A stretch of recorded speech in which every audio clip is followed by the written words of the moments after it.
The Battle of Arkinholm was a small but significant conflict that took place in Scotland in 1455.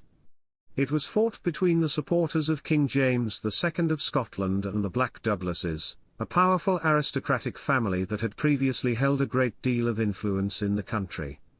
The Black Douglases had already suffered some losses before the battle, with the king's supporters taking their castle at Abercorn and some allies defecting.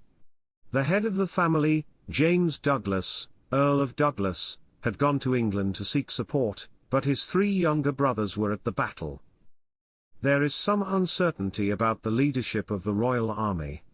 Some accounts suggest it was led by George Douglas, Earl of Angus, head of the Red Douglas family as senior aristocrat, while others describe it as a force of local border families, including the Johnstones, Carruthers, Maxwells, and Scots, who had previously been dominated by the Black Douglases but now rebelled against them. The Laird John Johnstone of Johnstone in Annandale is said to have led this force. The battle itself was relatively small, involving only a few hundred troops.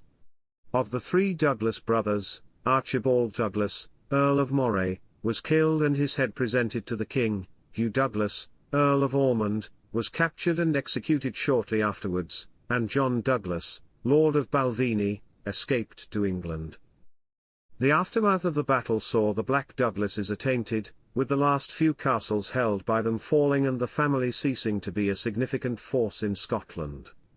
The Earl of Angus was awarded the earldom of Douglas, which had previously been held by the Black Douglases, along with the original possessions of his ancestors in Douglasdale.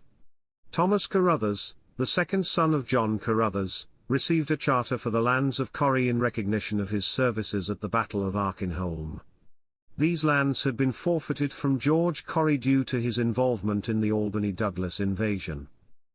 Overall, the Battle of Arkinholm was a significant step in the struggle to establish a relatively strong, centralized monarchy in Scotland during the late Middle Ages. It marked the end of the Black Douglases' power and influence in the country and allowed the Earl of Angus and other supporters of the king to gain more control. The victory also resulted in the granting of land and titles to those who had supported the king in the battle. A song about the battle has been recorded by the Corries, with words by George Weir and music by Roy Williamson.